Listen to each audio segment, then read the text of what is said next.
Hello everyone, welcome to true IAS. Continue करते हैं अपनी प्री हिस्टोरिक इंडिया की चैप्टर की डिस्कशन को from the book of Poonam Dalal Dahiya. और इस लेक्चर में हम लोग बात करेंगे कुछ पेलियोलिथिक टूल्स के बारे में। लेकिन अब हम पेलियोलिथिक एज को अलग अलग स्टेजेस के अंदर डिवाइड करके देखेंगे। यानी कि जो पेलियोलिथिक एज थी ना, उसको हम लोग क्या करते हैं, शैली 3 फेजेस के अंदर डिवाइड कर सकते हैं। अब ये जो 3 फेज है बनते कैसे हैं, यानी कि जो स्टोन टूल्स थे उनका नेचर क्या था, किस किस प्रकार के स्टोन टूल्स यूज हो रहे थे। श्रेया, सबसे पहले मुझे एक बात बताओ, ये जो 3 एजेस थी स्टोन एज की, पेलियोलिथिक, मीजोलिथिक, नियोलिथिक, सबसे लंबा टाइम पीरियड किसका है? पेलियोलिथिक का, है ना। अब यहाँ पर जो स्टोन टूल्स की जो वेरिएशन हर रीत देखने को मिलेगी ना, इतनी बड़ी वेरिएशंस, इतने ज़्यादा प्रकार के स्टोन टाइप्स हमें कहीं देखने को नहीं मिले हैं। इसका जो वो है रेंज है जो पूरे के पूरे एरा की, वो भी तो काफ़ी बड़ी है ना, है ना। 1 lakh 10 lakh BC, 1 lakh BC to something like 10,000 BC। तो यानी कि ऐसा तो नहीं है कि इंसान इतने लंबे समय के अंदर कितनी सारी जनरेशन श्रेया जा चुकी होंगी तो वो एक ही प्रकार के पत्थर वाले टूल्स जो है वो यूज़ कर रहे होंगे, है ना। तो ये चीज़ याद रखना। एक छोटी सी बात बताता हूँ मैं सबसे पहले शैली, कि ये जो अगर इसको हमें पहचानना हो क्रोनोलॉजिकली, सबसे पहला क्या और सबसे बाद में क्या, मतलब पेलियोलिथिक की 3 फेजेस की बात कर रहा हूँ मैं। तो लोअर पेलियोलिथिक ही अर्ली पेलियोलिथिक होता है। मिडल वाली बात से तो आप समझ ही जाओगे, चलो मिडल पेलियोलिथिक के बीच का है। लेट और अपर पेलियोलिथिक ही है। लेट पेलियोलिथिक से श्रेया कभी भी ये कंफ्यूज मत कर लेना कि स्टार्टिंग शायद से यहाँ हुई होगी, क्योंकि अब क्या होता है, बच्चे कुछ भी सोच जाते हैं एक वर्ड को देखते हुए कि लेट शायद से जो है ये बहुत पुरानी बात हो रही है और अर्ली जो है वो रीसेंट बात हो रही है। इसमें कंफ्यूजन हो जाती है कभी कभार, ठीक है, इसको ध्यान रखना। अर्ली या फिर लोअर पेलियोलिथिक, यहाँ पर क्या क्या चीज़ें यूज होती थी, फिर से हम लोग चलते हैं एक बारी गूगल इमेजेस पे और यहाँ पर देखेंगे हैंड एक्सेस। सबसे पहले हैंड एक्स कौन सा था, किसने फाउंड करा था? Robert Bruce would. दोस्त है तुम्हारा श्रेया ब्रूस? नहीं, यहाँ मिस्टर श्रीमान श्रीमती नहीं लिखना है, लेकिन फिर भी है ना, इंटरव्यू रूम में सर ब्रूस, अपना ब्रूस सर। अच्छा, ये है पलावरम हैंडेक्स, ठीक है। ये हैंडेक्स क्या, कुलाड़ी तो लग नहीं रही है, कुलाड़ी की आगे वाली साइड कुछ पत्थर पत्थर सा लग रहा है, कैसे मान लूँ इसको कुलाड़ी है ये? क्या लॉजिक दिया था मैंने आपको? हाँ, और उधर से या तो हैंडल किस किस प्रकार का होता होगा मयूर? वुड का। कौन सा सरवाइव कर सका है? नहीं, वुड का नहीं कर सका सरवाइव, बोन का, ठीक है। उसके बाद चॉपर्स, क्लीवर्स, ये भी मैंने आपको दिखाया था।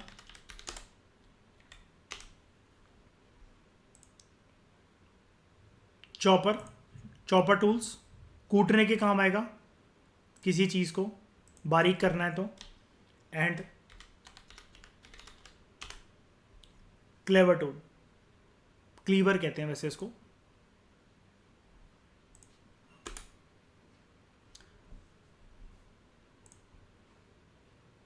ये रहा क्लीवर, अलग अलग प्रकार के, यहां देख लो, ठीक है। तीनों चीज़ें दिख गई, हैंड एक्सेस, चॉपर्स, क्लीवर्स। ये बेसिकली यूज होते थे choppers for chopping, hand axes for digging, कुल्हाड़ी से आप खुदाई करोगे, एंड क्लीवर से स्किनिंग, आप एनिमल्स वगैरह की खाल उतारोगे। खाल उतारने के बाद आप क्या करोगे, अगर वो खाल मोटी है, जानवर की चमड़ी अगर शरीर मोटी है, तो वो ओढ़ने के काम आ जाएगी सर्दियों में, ठंड से बचा लेगी, और जो फ्लैश है वो खा लिया जाएगा। अब फायर इन्वेंट हो जाएगी थोड़े टाइम में, तो जो फ्लैश है वो पकाकर खा लिया जाएगा, ठीक है। एंड शुरू शुरू में फायर की इन्वेंशन इनको कैसे पता लगी, सॉरी नॉट इन्वेंशन, इंटरेक्शन इनका कैसे हुआ फायर के साथ, आग के साथ? First event thundering, not storm, ठीक है। थंडर स्टॉर्म नहीं, वो बारिश का सिनेरियो होता है, थंडरिंग, ठीक है। These stone tools for rough and heavy. देख रहे हो, बड़े बड़े साइज की है ना। अगर आप इसको इसको देखो, एक सेकंड बताता हूँ मयूर। इसको देखो, जैसे कहाँ गया ये चॉपर को, कोई इसकी शेप ऑर्गेनाइज अच्छे से लग रही है क्या? देखने में नहीं लग रहा श्रेया काफी भारी पत्थर है ना? हरनीत आप तो उठा लो तो आपकी तो आत्मा को झंझोर के रख दिया पत्थर ये, है ना? अब ये क्या है इसका, ये काफी रफ है ना। कोई आपको इसका स्मूथ सरफेस दिख रहा है क्या? इसी को देख लो जैसे, नहीं ना? श्रेया ये रैबिट की खोपड़ी में उठाकर मारा जाए तो क्या होगा रैबिट का? है ना, खत्म। ये है these stone tools were rough and heavy. Kunal समझ में आया ये वाली चीज? शैली और कौन बैठा हुआ है? ईशा है, ठीक है सर, ठीक है। उसके बाद अभी हम पहले अर्ली और लोअर पैलियोलिथिक की बात कवर कर चुके हैं यहाँ पर। अब टूल्स के कंटेक्स्ट में मिडल पैलियोलिथिक को देख लेते हैं। यहाँ पर स्टोन टूल्स यूज होते थे which were made of flakes. Stone use of stone tools made of flakes. ये फ्लेक क्या होता है? वैसे तो ये फ्लेक स्टोन होता है, मैं दिखाता हूँ आपको।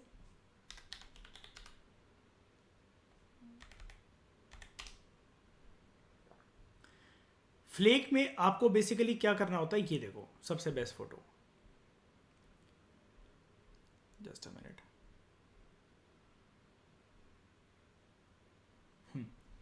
आपके पास ईशा एक पत्थर है, दूसरा आपने एक पत्थर लिया, इस पत्थर को आपने इससे तोड़ा, इसको शेप देने के लिए, एज को शार्प करने के लिए, या फिर इसका कुल मिलाकर आपको अगर इसके एजेस बदलने हैं तो उसके लिए, ठीक है। कूट रहे हो आप इसको। ये जो साइड में ये जो गिर रहे हैं पत्थर, ये क्या है? ये क्या है?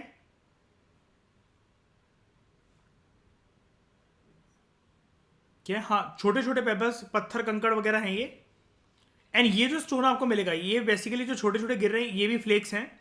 लेकिन क्योंकि आपने फ्लेक्स को अलग करते करते इस पत्थर से अलग कर दिया और उसको एक ऐसी शेप से, ये देखो पॉइंट नंबर 1 से आप इस वाले पॉइंट तक ले आए, फ्रंट व्यू इसका, साइड व्यू ऐसा, काफी शार्प कर दिया ना आपने इसको। ऐसा लग रहा है ना मयूरी स्किनिंग करने के काम आएगा। पॉइंटेड बना दिया इसको, ठीक है। डिगिंग भी हो सकती है ना, इससे खुदाई भी हो सकती है ना? तो ये बेसिकली क्या करा आपने, फ्लेक्स का इस्तेमाल करते करते, या फिर फ्लेक्स को इस पत्थर से अलग करते करते आपने क्या बना दिया इसको, फ्लेक स्टोन। डन। एंड फिर आप इसके अंदर चाहो तो होल करके ऐसा कोई वुडन हैंडल वगैरह भी फंसा सकते हो, और इसी फ्लेक स्टोन को आप क्या बना सकते हो, एक्स। लग रहा है ना वो जो फोटो मैंने अभी कार्टूनिक वाली दिखाई है, ऐसी दूसरे पत्थर को इस पे तोड़ तोड़ के इसके फ्लेक्स काटे गए और उसके बाद ये शेप आई है, ये ऐसा शार्प बनाया गया है ना? ये चीज है। तो मेनली कौन कौन से तरीके के होते थे? स्क्रेपर्स, बोरर्स, पॉइंटर्स कहते हैं वैसे इसको, and blade like tools. Same से ही दिखते हैं। मैं स्क्रेपर्स और बोरर्स दिखा देता हूं। पॉइंटर्स तो यही है, कोई भी चीज जो पेनी है, नुकीली है।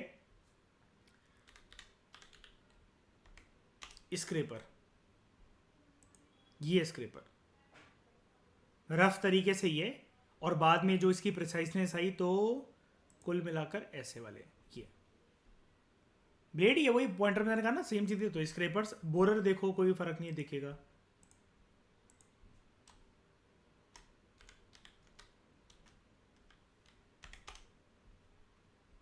ये है बोरर।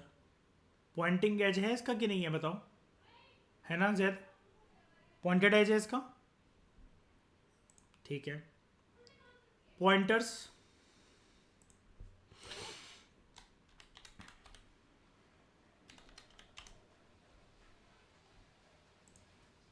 ये है पॉइंटर, ये ब्लेड्स हैं।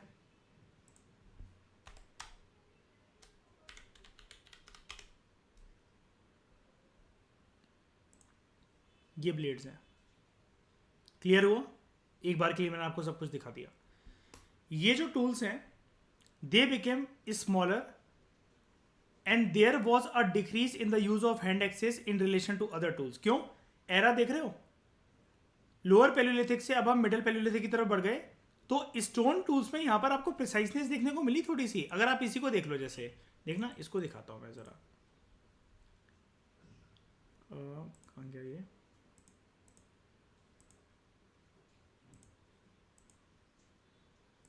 नहीं नहीं चॉपर नहीं है, सेज में चॉपर नहीं है। ये देखो, इसको देखो, जैसे ये दिख रहा है आपको, काफ़ी ज़्यादा एक छोटे साइज़ का, और जो इसका फ्लेक है ये काफ़ी अच्छे से यहाँ पर ये बनाया गया है। बताओ, साइज़ भी रिड्यूस हो गया एंड काफ़ी अच्छे से आपको इसका प्रिसाइज मैनर ये दिख रहा है पूरा का पूरा। तो यहाँ पर जो साइज़ है वो डिक्रीज हो गया, ठीक है। अब हम लोग एंटर करते हैं थर्ड फेज के ऊपर, लेट और अपर पैलियोलिथिक। स्टोन टूल्स में कुछ इंप्रूवमेंट देखने को मिलेगी क्या? और ज़्यादा मिलेगी। यहाँ पर दिस एरा या this age is marked by innovation in tools and technology. अब पैरेलल साइडेड ब्लेड्स यूज होना शुरू हो गए थे। पैरेलल साइडेड ब्लेड्स मतलब क्या है? कोई भी एक टूल है, उसकी दोनों तरफ साइड जो है वो पैनी है। दिखाता हूँ मैं पैरेलल साइडेड ब्लेड्स, ज़्यादा फर्क तो नहीं दिखेगा लेकिन फिर भी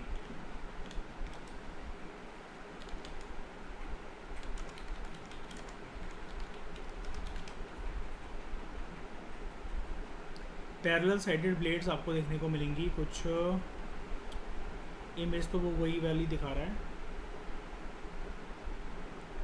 इसको देख लो, इसको देख लो। यस, यहाँ पर भी ब्लेड लाइक स्ट्रक्चर है, इधर भी ब्लेड लाइक स्ट्रक्चर है ना, और नीचे से ये पॉइंटेड है। सेम बन गया ना एक तरीके से चाकू की तरह। किसी जानवर को या किसी चीज़ को खोपने के काम आ सकता है, ज़मीन में डिगिंग करने के काम आ सकता है, एंड स्किनिंग के काम भी आ सकता है। एक ही टूल फिर सारे काम करना नहीं वाला तो, एंड छोटा भी है, हैंडी भी है, कलाई में आराम से फंस जाएगा, ग्रिप अच्छी है इसकी, बिल्कुल। There were burins and some instances of bone tools also. मतलब वही जैसे मैंने एक्स की बात बताई थी ना आपको, तो वो जो एक्स के अंदर अगर आपको हड्डी फंसानी है किसी जानवर की, तो वो लेट और अपर पैलियोलिथिक टूल्स में से काफ़ी सारे देखने को मिले हैं। इसका मतलब ये नहीं है कि अगर हैंड एक्सेस यहाँ पर देखने को मिले हैं तो वहाँ पर कोई भी बोन यूज़ नहीं होती होगी। एविडेंसेस ज़्यादा नहीं मिले हैं, ज़्यादा एविडेंसेस बोन वाली एक्सेस के, बोन टूल्स के आपको यहाँ पर देखने को मिले हैं। और एक्सेस को भी छोड़ दो, बोन टूल्स मतलब ऐसा, किसी जानवर की मान लो कि बड़े साइज की कोई हड्डी है, कुछ ऐसी, इसको शेप दे दी इन्होंने।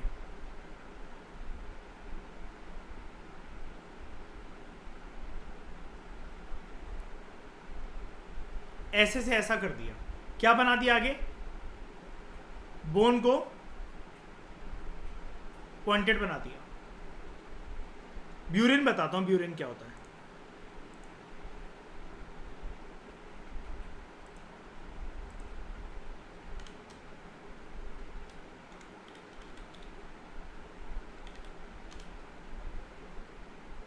दिस इज ब्यूरिन, जो भी हम देख रहे थे स्टूल को, ये भी एक प्रकार का ब्यूरिन है, और ये भी ब्यूरिन है। ब्यूरिन में क्या होता है, ये ना बहुत छोटे टूल होते हैं, एंड ये एक प्रकार के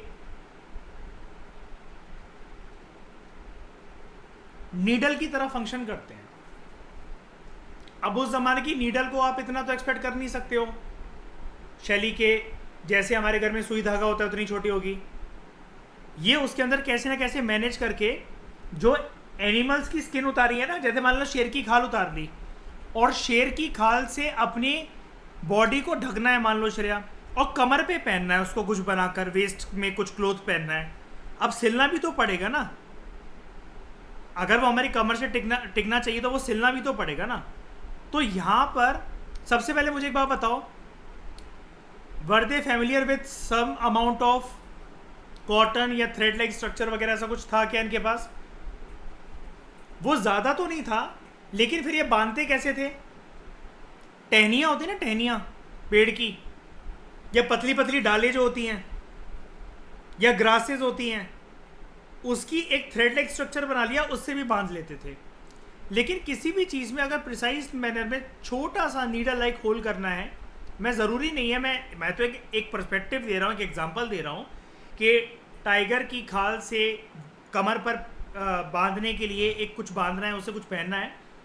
लेकिन किसी भी चीज़ में एक जिसमें प्रिसाइजनेस आपको चाहिए, तो ये आपके काम आ सकते हैं।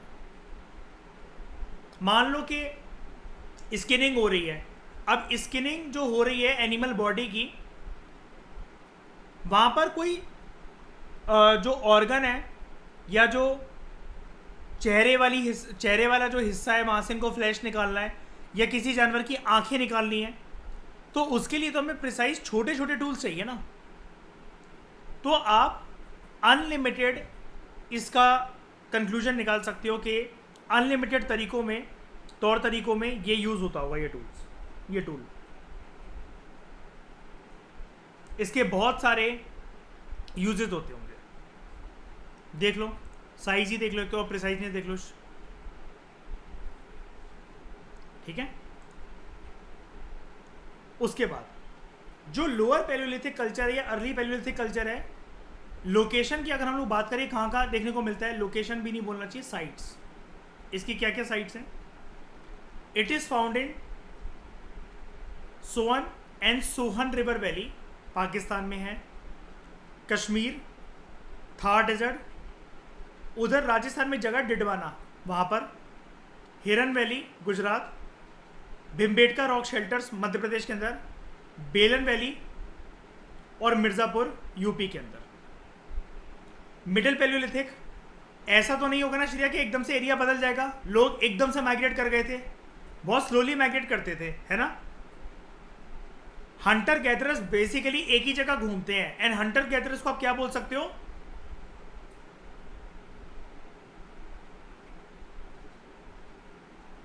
Nomadic people also. वो बहुत ज्यादा डिस्टेंस तो ट्रैवल नहीं करेंगे ना, कॉन्टिनेंट के कॉन्टिनेंट ट्रैवल कर जाएंगे क्या एक एरा से दूसरे एरा? बताओ, बिल्कुल नहीं।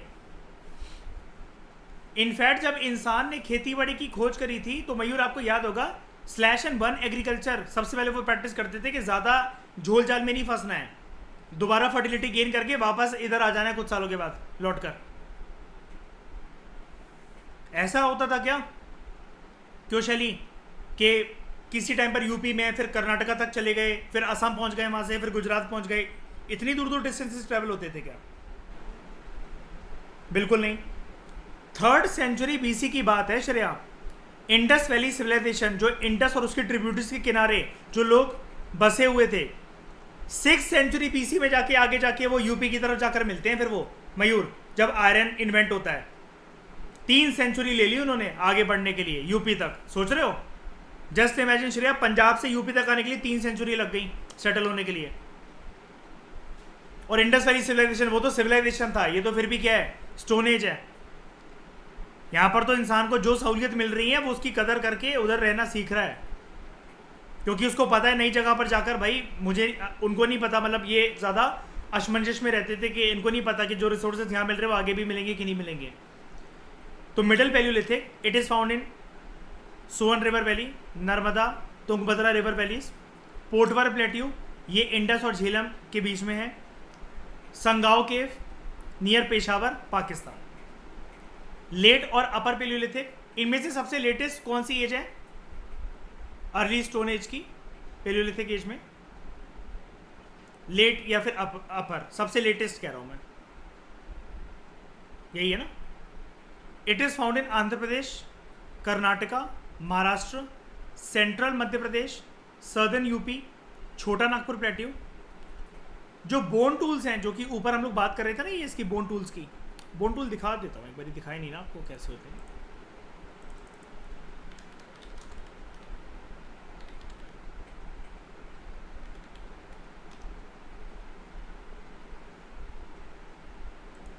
ये देखो, लग रहा है ना किसी कुत्ते की या किसी जानवर की कुछ ना कुछ टांगे या हाथ हैं उसके, है ना, एंड श्रेया उससे प्रिसाइजनेस करते करते ये चीज़ बना ली उन्होंने। ये सारे बोन टूल्स हैं, सब बोन टूल्स हैं ये, ठीक है। जो बोन टूल्स हैं they are found only at a cave sites of Kurnool and, नाम सुनना है इसका, कुरनूल भी आंध्र प्रदेश के अंदर है, मुच्छतला, चिंतामणि गवी आंध्र प्रदेश के अंदर, ये केव है। मुच्छतला, चिंतामणि गवी आंध्र प्रदेश के अंदर, और कुरनूल केव्स आज भी फेमस है आंध्र प्रदेश में। यहां पर ना एक बहुत इंपॉर्टेंट चीज देखने को मिली थी, ऑस्ट्रिच के एग शेल्स देखने को मिले थे।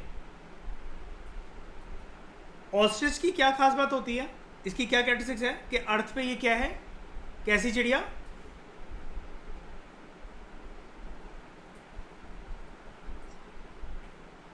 अरे यार वो तो ठीक है, विच डजंट फ्लाई, और लार्जेस्ट बर्ड है एंड फास्टेस्ट बर्ड है। इसके अंडों को उठाओ तो बुरा मान जाती है, चोंच पता चला ऐसे मार दे के आर पार हो जाए, हाथ में से दिखने लगे आपको, अपने हाथ में से आर पार। कौन पकड़ कर लाता है ऐसे,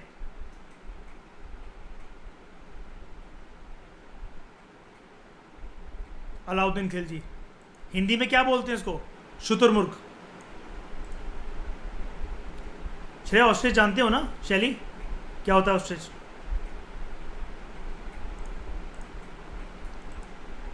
अब यहां पर मैं दिखा देता हूं सबको, ये होती है ऑस्ट्रिच बर्ड, ठीक है।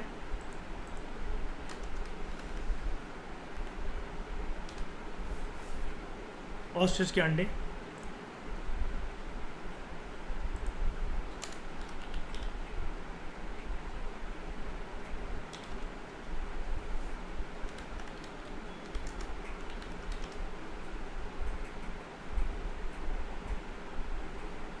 यहाँ आपको प्रॉपर कुछ मिलेगा नहीं वैसे,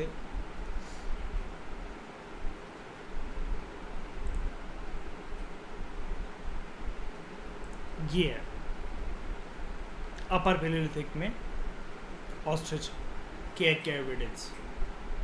यानी कि अगर हमें लिस्टिंग करनी हो कि कौन कौन से एनिमल्स या स्पीशीज़ यहाँ पर देखने को मिलते थे, अभी जस्ट मान लो कि श्रेया हमारी हिस्ट्री स्टार्ट हुई है, मुझे एक फ्लोरल स्पीशी मिल गई ना,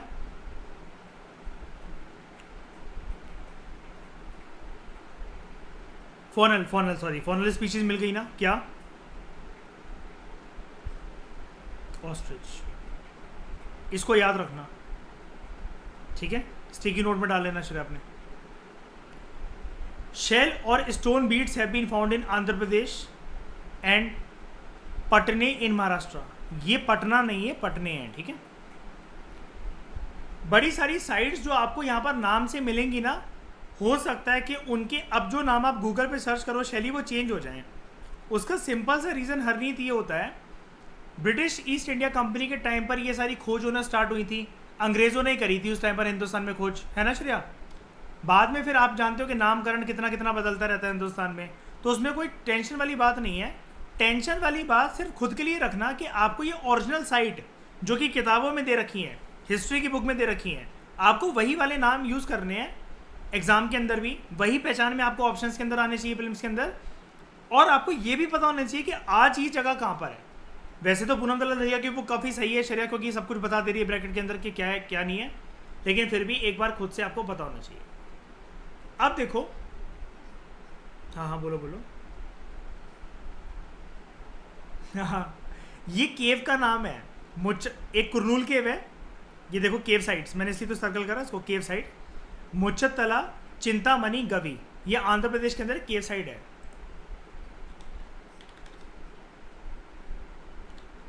आंध्र प्रदेश के ये, हाँ उधर नहीं मिला, मैं बताता हूँ।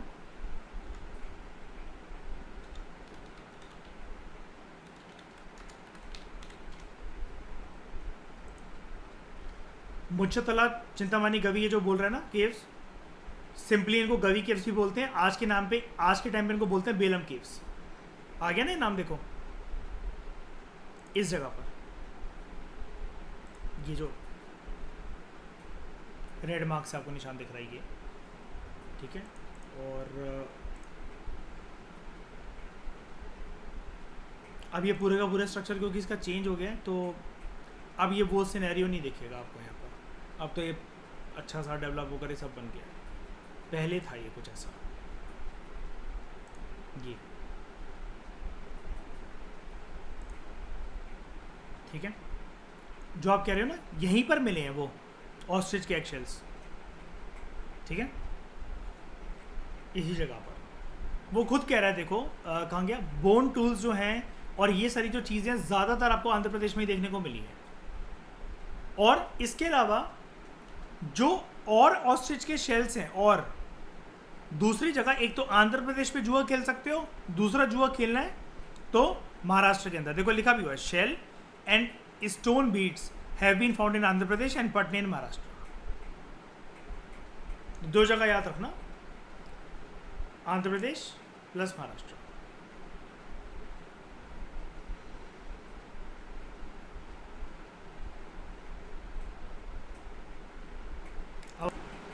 अर्ली और लोअर पैलियोलिथिक की अगर हम लोग टाइमलाइन की बात करें, 5 lakh BC to 50,000 BC, middle 3,85,000 BC to 40,000 BC,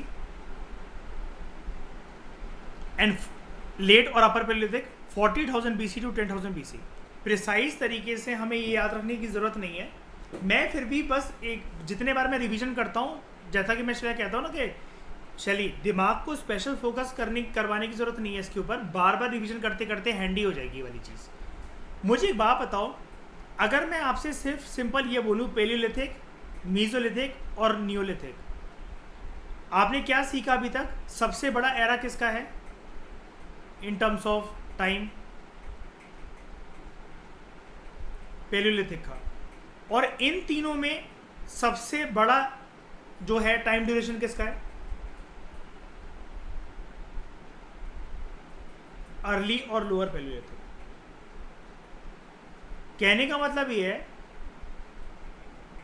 यहां पर ईशा इंसान को थोड़ा सा स्टोन टूल्स के अंदर इंप्रूवमेंट लाने के लिए वक्त लगा। बात तो यही है ना श्रेय, हम लोग यहाँ पर डिफरेंशिएशन जो पूरी की पूरी पढ़ रहे हैं, हम तो एक ही पॉइंट के ऊपर घूम रहे हैं ना, types of stone tools used, उसी के ऊपर सारा गेम है। अब उससे कहानियां जितनी मर्जी बना ले लोग, है ना मयूर, कि ये यूज होता था, इसको बोरर कह लो, क्लेवर कह लो, चॉपर कह लो, ये तो हमने नाम दिए हैं ना।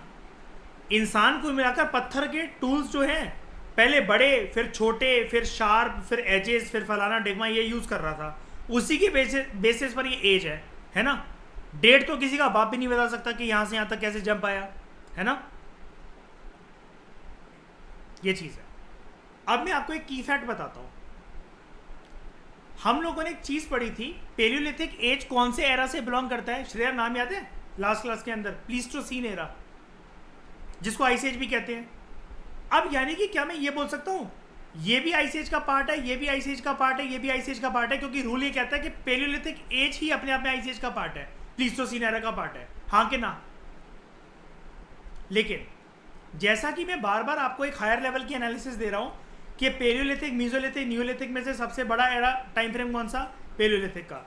अर्ली, मिडल और अपर में से सबसे बड़ा टाइम फ्रेम किसका? अर्ली पैलियोलिथिक या लोअर पैलियोलिथिक का।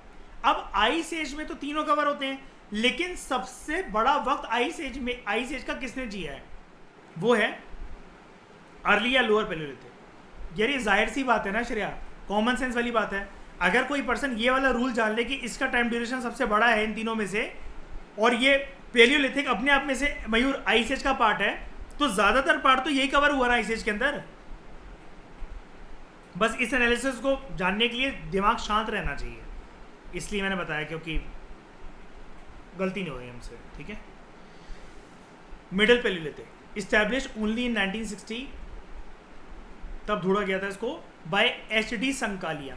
यहाँ पर नाम नहीं गिवन है किसने करा था, और लेट और अपर पैलियोलिथिक के अंदर भी। लेकिन मिडिल पैलियोलिथिक की एज का क्राइटेरिया ढूंढने का, या इस एरा में जो भी स्टोन टूल्स यूज हुए, वो क्रेडिट जाता है एक हिस्टोरियन को, एच.डी. संकालिया को।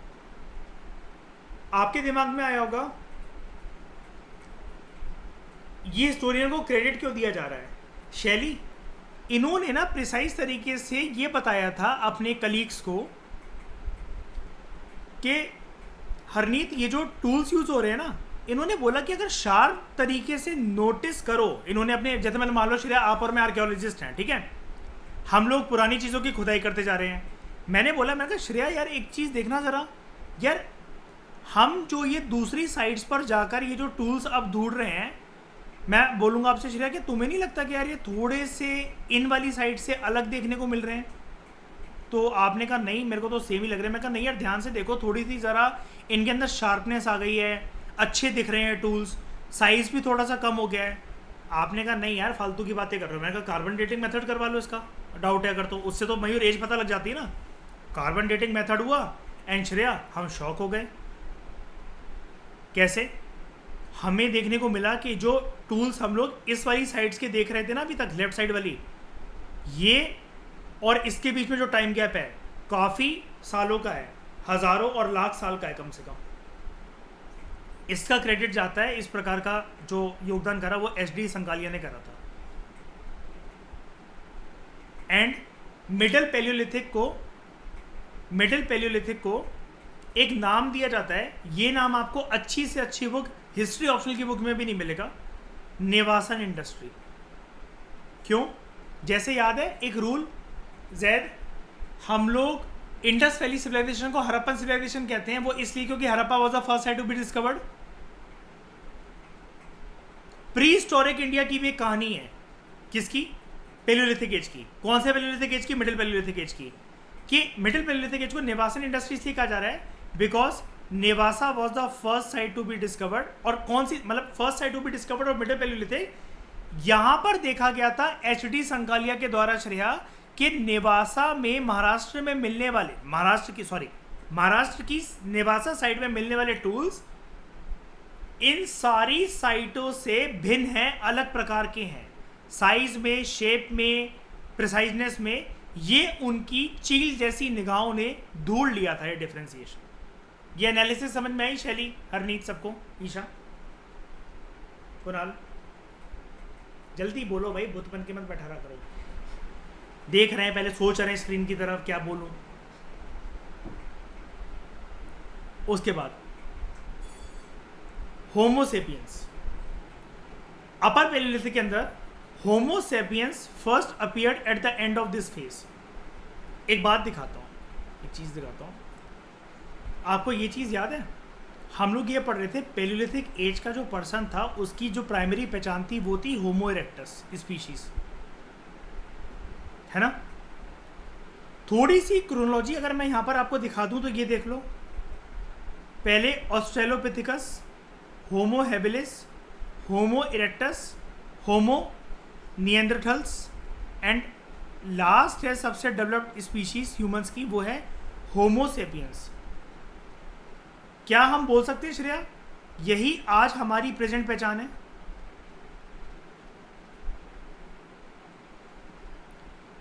बोल सकते हैं ना।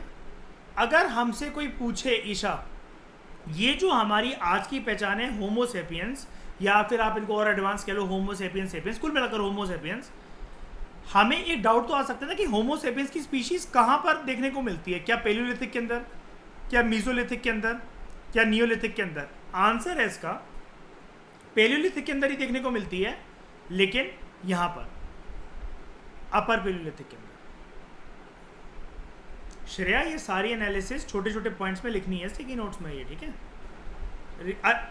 ऐसे नहीं, लेकिन एक्सट्रीम रिवीजन करने के बाद, ताकि वो हैंडी हो जाए।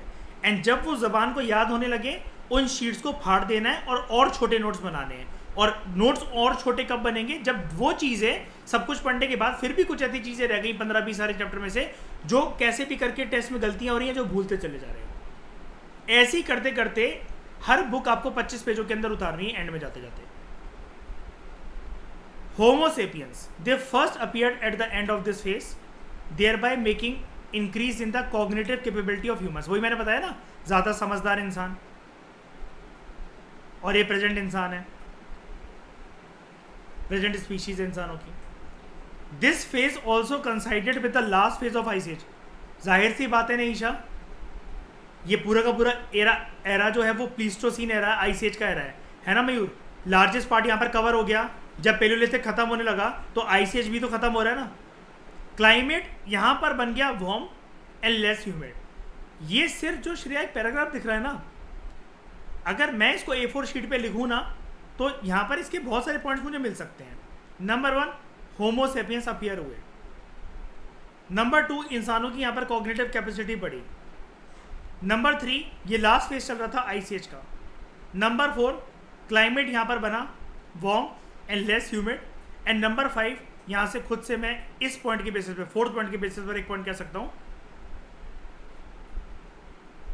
New floral and fallen species मुझे देखने को मिलेगी। यानी कि स्पीशीज के अंदर इस क्लाइमेट चेंज की वजह से देखने को मिलेगी मुझे डाइवर्सिटी। एंड इसी के साथ ईवीएस का एक टॉपिक भी लिंक है। जब ये क्लाइमेट चेंज हो रहा था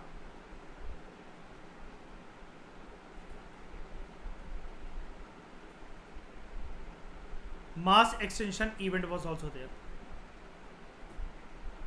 ये 2 पॉइंट नोट कर लेना मयूर श्रेया, ठीक है, ये वाले अलग से, ठीक है। क्योंकि अगर मान लो कि कोई हिस्ट्री ऑप्शन ले श्रेया और वो ये बुक का रट्टा मार रहा है, हमें उससे भी एडवांस रहना है कि भाई कोई बात नहीं, तेरा ऑप्शन है तो कोई, हम तेरे से डरेंगे थोड़ी ना, लिख ले, तू क्या लिख सकता है 150 वर्ड्स में। क्योंकि इस एग्जाम की ब्यूटी ये है, कोई कितना भी बड़ा धुरंधर हो, ले आओ जितनी मर्जी नॉलेज, जितनी ज़्यादा नॉलेज उतनी खतरनाक। क्यों? भर लो आप भंडार पूरे के पूरे अपने सब्जेक्ट के, आ जाएगा क्वेश्चन 150 वर्ड्स में या मैक्सिमम 250 वर्ड्स में। कर दो उसको ब्रीच, दूसरे क्वेश्चन सफ़र करेंगे, हो गए लिस्ट से बाहर, बैठे रहो अगले साल के लिए।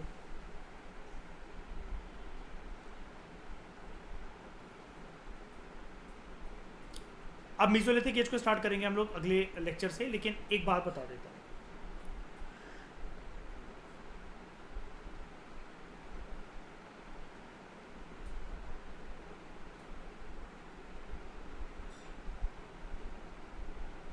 ये जितनी साइट्स हैं, जितनी नदियों को छोड़ देना, ये जितनी साइट्स हैं, इन सब की लिस्टिंग मुझे आपसे चाहिए। क्वेश्चन कितनी बार निकल चुका है आज तक यूपीएससी में से?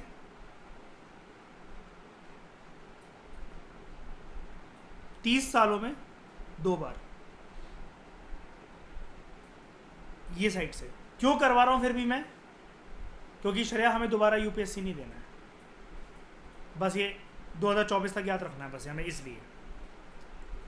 अब इससे क्या होगा, एनसीईआरटी में जो सारी साइट्स थी ना, बड़े टाइम से मयूर में बोलता रहता था ना कि आपको सबसे ज़्यादा नंबर ऑफ साइट्स में पूनम दरिया से दिखवाऊंगा, कवर करवाऊंगा, सारी की सारी कवर हो जाएंगी। ये है वो फेज़, लास्ट फेज़। इसके बियॉन्ड अब नहीं है हमारी प्रिपरेशन, बस ये लास्ट है, फुल स्टॉप है ये। यहाँ पर ये जो गोले जितने दे रखे हैं लोअर पेलियोलिथिक की साइड से, आराम से शुरू करना। एक लिस्ट मैं भी दूंगा अपनी साइड से। मैं एक बार आपको करने के लिए से बोल रहा हूँ, आप जो सर्च करोगे कि ये भाई पैसरा कहाँ पर है, कौन सी जगह आज के टाइम में, ये सिहावल कहाँ पर है। और बहुत बार ऐसा होता है, आपने देखा होगा या किसी ने भी मतलब जानते होगे, श्रेय ज़रूरी नहीं है ना कि हम ये वाली साइट्स पढ़ें तो वो हिस्ट्री से रिलेटेड ही क्वेश्चन है। क्या पता आज के समय में वहाँ पर कोई नेशनल पार्क हो, वाइल्ड लाइफ सेंचुरी हो, कोई स्पीशीज़ हो, एटलीस्ट वो नाम अगर आएगा तो हम आइडेंटिफाई कर सकेंगे ना। और 2019 से ना यूपीएससी वाला गेम खेलने लगा है, ओल्ड नेम्स दे देता है और न्यू नेम्स दे देता है, और बताता भी नहीं है कि ये डायनेस्टी के बारे में पूछ रहा है, एंशिएंट या मेडिवल हिस्ट्री के बारे में पूछ रहा है। वो बस ये जानना चाहता है कि आपको पुरानी चीज़ें पता है कि नहीं पता है। यानी कि जो मैं बेट खेलना शुरू करवा रहा हूँ ना आप लोगों को, जो जुआ खेलना शुरू करवा रहा हूँ कि एंशिएंट और मेडिवल पे ज़्यादा फोकस करो तो दूसरों से सुखी रहोगे, तो वो सच में रहोगे। ठीक है, अब जैसे ये है जयल, कहाँ पर है आज के टाइम पे ये, ठीक है। उमरेथी कहाँ पर है, मडयाला कहाँ पर है, बोरी कहाँ पर है, अतिरम पक्कम, ये तो तमिलनाडु की उसमें गिवन है 6th क्लास में, याद होगा मयूर आपको, ठीक है। गुडियम कहाँ पर है, तो ये आपको सारी साइट्स पता होनी चाहिए। अब देखो मैं इसमें एक चीज़ बताता हूँ, लोअर पेलियोलिथिक एक लिस्ट बनाना, ट्राइंगल वाली है मिडल पेलियोलिथिक, और उसके बाद अपर पेलियोलिथिक, ठीक है। एक तो ये साइट जो है हम बना रहे हैं श्रेया मान लो, और हमें जितनी मर्जी लर्न हो सकती है वो हमारी दिमाग की कैपेसिटी पर डिपेंड करता है। बार बार पढ़ते रहेंगे तो सारी की सारी हैंडी हो जाएंगी, ठीक है। और कुछ ऐसी साइड्स हैं यहाँ पर जो जिसमें आपको सर्कल के साथ एक ट्रायंगल मिलेगा, वो कॉमन है। मतलब वो कॉमन ऐसे है, मैंने बताया ना, इंसान ज़्यादा माइग्रेट करके नहीं गया। लोअर पेलियोलिथिक में भी वहाँ पर रह रहा था, मिडिल पेलियोलिथिक में भी वहाँ पर रह रहा था, अपर पेलियोलिथिक में भी वहाँ पर रह रहा था। इसका फ़ायदा क्या है, एक चीज़ बताता हूँ। इससे ना, मैंने आपको बोला 30 साल में 2 बार क्वेश्चन आए, ये मैं बात कर रहा था प्रीलिम्स की। मेंस में रिसेंटली 2015 में क्वेश्चन आया था प्री हिस्टोरिक एज से, मैं साइड्स की बात नहीं कर रहा, प्री हिस्टोरिक एज से क्वेश्चन आया था, यानी कि फिर से निकल सकता है क्वेश्चन। फायदा क्या होगा देखो, थोड़ी सी मेहनत देखना, अभी आपको देखना कितना खुश कर देगी। अगर हमें मान लो श्रेया अपर पेलियोलिथिक के फीचर्स लिखने हैं, ठीक है मयूर, ये सारे जो मैंने 5 फीचर्स लिखवाए, कहाँ गए, खो गया, हाँ ये 5 features, Homo sapiens, cognitive capacity, last phase चल रहा था आइस एज का, क्लाइमेट वार्म हो गया था, न्यू स्पीशीज डाइवर्सिटी, एंड छठा मास एक्सटेंशन इवेंट। अब श्रेया हमें नहीं पता यार कि साइड्स कहाँ पर है यार, ये वाली जिसमें मैं बात कर सकूँ, जुआ खेल सकूँ, प्रूव भी तो करना पड़ेगा। मैं किसी के कंधे पे रख के बंदूक तो चलाऊंगा कम से कम ये 6 बातें बोलने के लिए कि होमोसेपियंस अपीयर हुए, ये हुए। आपके पास पूरा का पूरा निचोड़ ऑटोमेटिकली, बस आप ये अपर पेलियोलिथिक, एक एग्जांपल दे रहा हूँ, वैसे तो सारी साइड लिखनी है, अपर पेलियोलिथिक के ऊपर अगर क्वेश्चन आएगा तो आप ये सीना ठोक कर बोल सकते हो कि अच्छा ये वाली चीज साइड्स हैं, मुझे पता है यहाँ पर ये 6 प्रकार की घटनाएं हुई थी। यू शुड रिमेंबर ना कि लोकेशन कहाँ थी भाई, ये जब ये सब कुछ हो रहा था जहाँ पर, ये है इसका फायदा, ठीक है। एंड मयूरी लास्ट मेहनत है इसकी है, जैसा कि मैं हर उसमें बोलता आया था ना कि Poonam Dayal Dahiya is the last stop, ठीक है। इसके बियॉन्ड अगर कोई क्वेश्चन आता है, जयराम जी की कर दो, स्माइल करके उसको छोड़ देना, कट कर देना। पता है क्यों? 6th क्लास की एनसीईआरटी, 6th क्लास की तमिलनाडु एनसीईआरटी, 9th क्लास की तमिलनाडु एनसीईआरटी, 11th क्लास की तमिलनाडु एनसीईआरटी, इसके अलावा अपनी 12th क्लास की थीम 1 जो करी हमने, हालांकि वो हड़प्पा से स्टार्ट होता था। इसके अलावा पूनम दलाल दहिया के साथ साथ मैं ऑक्सफोर्ड भी करवाने वाला हूँ, और नितिन सिंघानिया की आर्ट एंड कल्चर। इतना करने के बाद अगर आपसे क्वेश्चन नहीं बन रहा है तो समझ जाना, उस रूम में तो छोड़ो, उस डिस्ट्रिक्ट में तो छोड़ो, इंडिया में जितने लोग उस दिन बैठ के प्रेम संख्या, उनके बापों को भी नहीं पता होगा वो वाली चीज़। और पता तो कोई बात नहीं, क्या हो गया, हिस्ट्री ऑप्शनल का कोई धुरंधर होगा, छठा अटेम्प्ट होगा जिसका, वो लिख लेगा, वो ईवीएस के क्वेश्चन कर लेगा, वो साइंस के क्वेश्चन कर लेगा, वो पॉलिटी के क्वेश्चन कर लेगा, इकोनॉमिक्स के क्वेश्चन उतने कैलिबर के साथ कर लेगा, सारे करंट अफेयर के क्वेश्चन कर लेगा। क्या एक में ही तो महारत हो जाएगा वो। We will be jack of all trades, master of none. MA PhD किसी में नहीं करनी, लेकिन थोड़ा थोड़ा थोड़ा थोड़ा सबके बारे में पता होना चाहिए। एंड वो जो थोड़ा है ना हमारा, वो लोगों का 6 साल की मेहनत का अटेम्प्ट होगा, हमारा 1 साल की मेहनत का अटेम्प्ट होगा, लेकिन वो राइट डायरेक्शन का होगा। हमारा जो एक पड़ेगा जो दाव, वो 6 साल के बराबर होगा। और वो कब होगा? ये मेहनत करनी पड़ेगी ऐसी छोटी छोटी चीज़ों पे। श्रेया जिसके पास ये बुक होगी, आप ये मानते हो ना, रट्टू तोते तो सारे बैठ के रट लेंगे एक एक महीने के अंदर, लेकिन किसी के अंदर भी इतना गूदा नहीं है कि इस पे मेहनत कर लें, गूगल से सर्च कर करके एक रात को बैठ के लिस्ट बना लें इसकी। क्यों? बोर हो जाएंगे भाई, नब्बे नबियों से कौन बातें करेगा रात को, बाबू सोना कौन करेगा। एंड ऐसे लोगों के लिए यूपीएससी खेल बन जाता है कि 2019 तो क्या 2029 भी आ जाए तब भी क्लियर नहीं होगा प्लीज। इस डिस्कशन में फिलहाल इतना ही। Thank you very much for discussion.